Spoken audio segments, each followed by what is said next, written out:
નમસ્કાર દર્શક મિત્રો, બોટાદ દસ્તક ન્યૂઝમાં આપનું હાર્દિક સ્વાગત છે અને હું છું એલડી મકવાણા. આપ જોઈ રહ્યા છો બોટાદ દસ્તક ન્યૂઝ. હવે પછીના સમાચાર વિગતવાર. માત્ર 22,000 રૂપિયા માટે વ્યાજખોરોની તાલિબાની સજા. યુવકને ઓફિસમાં ગોંધી લાફાવાળી પટ્ટે પટ્ટા મારતા હોવાનો વિડીયો ઉતાર્યા. 2 દાંત પણ તોડ્યા. યુવકે રૂપિયા આપતા જવા દીધો. અમદાવાદમાં વ્યાજના 20 ચક્રમાં ફસાયેલા એક યુવકને વ્યાજખોરોએ તાલિબાની સજા આપી લાફાવાળી કરી હતી. એને પટ્ટે પટ્ટા માર્યો હતો, જેમાં યુવકના 2 દાંત પણ તૂટી ગયા હતા. જે સમગ્ર ઘટનાનો વિડીયો પણ ઉતાર્યો હતો. માત્ર 22,000 રૂપિયાની ઉઘરાણી માટે યુવકને આખી રાત ઓફિસમાં ગોંધી રાખી મારવામાં આવ્યો હતો. એ બાદ યુવકે 20,000 રૂપિયા આપતા અંતે તેને છોડી મૂક્યો હતો. આ ઘટના અંગે જાણ થતાં પોલીસે તાત્કાલિક કાર્યવાહી હાથ ધરી હતી અને તમામ આરોપીઓને ઝડપી પાડ્યા હતા. ગોમતીપુર વિસ્તારમાં રહેતા યુવકે અમરાઈવાડી પોલીસ સ્ટેશનમાં વિકાસ ઉર્ફે વિક્કી, અર્જુન ગુજ્જર, અમિત પટેલ, અયાન ખાન, રાહુલ અને સંદીપ વિરુદ્ધ વ્યાજખોરી તેમજ હુમલાની ફરિયાદ કરી હતી. યુવક મૂળ રાજસ્થાનના સરઠા જિલ્લાનો રહેવાસી છે અને છેલ્લા 1 વર્ષથી ગોમતીપુર વિસ્તારમાં પત્ની, બાળકો તેમજ ભાઈ સાથે રહે છે. યુવક અનુપમ સિનેમા નજીક આવેલા સરણમ 4 બિલ્ડિંગમાં આવેલી દુકાનમાં નોકરી કરીને ગુજરાન ચલાવે છે. અમરાઈવાડીમાં આવેલા સિદ્ધિ વિનાયક કોમ્પ્લેક્સમાં વિકાસ ઉર્ફે વિક્કી અગ્રવાલની એક નાણાં દીદારની ઓફિસ આવેલી છે. દરમિયાન યુવક નજીકમાં આવેલી તિરુપતિ હોટલમાં જમવા માટે આવતો હતો અને હોટલના માલિક અર્જુન ગુર્જરને સારી રીતે ઓળખવા લાગ્યો હતો. અહીં 2.5 મહિના પહેલાં યુવકે રૂપિયાની જરૂર પડતા તેણે અર્જુન ગુર્જર પાસે પૈસા માંગ્યા હતા. યુવકની વાત બાદ અર્જુન ગુર્જરે જણાવ્યું હતું કે મારો મિત્ર વિકાસ ઉર્ફે વિક્કી વ્યાજે પૈસા આપવાનો ધંધો કરે છે, તો હું તને તેમની પાસેથી પૈસા અપાવી શકું છું. યુવકને રૂપિયાની જરૂર હોવાથી તેણે વ્યાજે પણ રૂપિયા લેવાની તૈયારી બતાવી દીધી હતી. અર્જુને વિક્કીને ફોન કર્યો હતો અને વાત કરી હતી. વિકાસે યુવકને ઓફિસ પર આવીને મળી જવાનું કહ્યું હતું. યુવક રૂપિયા લેવા માટે બીજા દિવસે વિકાસની ઓફિસે પહોંચી ગયો હતો.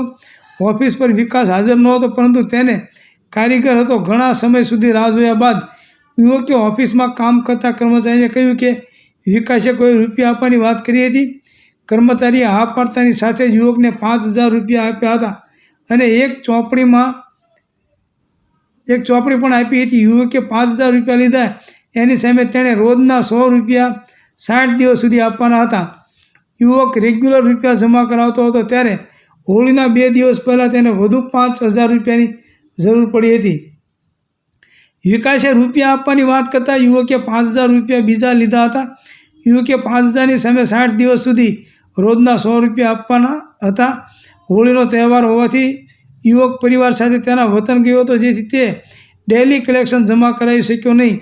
જેથી અર્જુન ગુર્જરે ફોન કર્યો હતો. યુવકે અર્જુનને ફોન પર કહ્યું હતું કે હું અમદાવાદ પરત આવીશ એટલે વ્યાજ સાથેના રૂપિયા ચૂકવી દઈશ. તારીખ 9 એપ્રિલના રોજ યુવક પરિવાર સાથે અમદાવાદ આવ્યો હતો. બીજા દિવસે અર્જુનનો ફોન આવ્યો હતો અને યુવકને કહ્યું હતું કે તું વિકાસની ઓફિસે આવી જા, હું તારો હિસાબ કરાવી દઈશ. રાતે 9:45 વાગ્યાની આસપાસ યુવક વિકાસની ઓફિસ પર ગયો હતો, જ્યાં અર્જુન સહિત 4 લોકો હાજર હતા. વિકાસે યુવકને કહ્યું હતું કે તું મને રૂપિયા કેમ નથી આપતો. વિકાસની વાત સાંભળતાની સાથે જ યુવકે જવાબ આપ્યો હતો કે હું રાજસ્થાન ગયો હતો. યુવકની વાત બાદ વિકાસ ફરીથી ગુસ્સે થયો હતો અને જોરથી બોલવા લાગ્યો હતો કે તું મારા પૈસા ચૂક્યા વગર કેમ જતો રહ્યો હતો. બાદમાં વિકાસ, અર્જુન સહિતના લોકોએ યુવકને પટ્ટાથી માર્યો હતો અને ગરદાપાટુનો માર પણ માર્યો હતો. વિકાસે યુવકનો હિસાબ કરતાં વ્યાજ સાથે કુલ 22,000 રૂપિયા ચૂકવવામાં જણાવ્યા હતા. વિકાસે યુવકને ધમકી આપી હતી કે તું આ પૈસા નહીં આપે તો તને અહીંથી જવા નહીં દઈએ.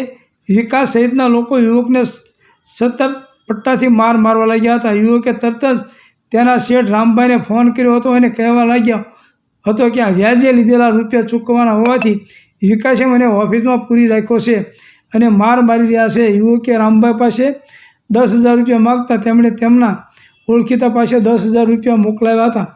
10,000 રૂપિયા લીધા બાદ યુવકને ફરીથી વિકાસ સહિતના લોકોએ ઓફિસમાં બેસાડી દીધો હતો અને મારવા લાગ્યા હતા.